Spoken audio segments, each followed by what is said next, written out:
Hello বন্ধুরা, good morning. কেমন আছো? আশা করি সবাই ভালো আছো।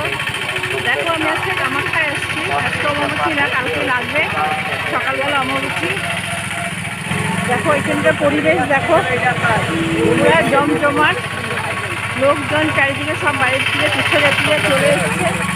আমরা আজকে একটু মাকে দর্শন করতে পারলে করব, না হলে বাইরের থেকে দর্শন করে চলে যাব। কিন্তু খুব সুন্দর পরিবেশ, দেখো আশেপাশে।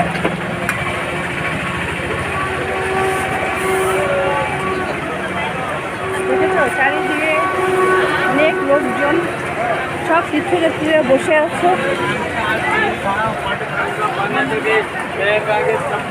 দেখো চারিদিকে প্রচুর লোকজন।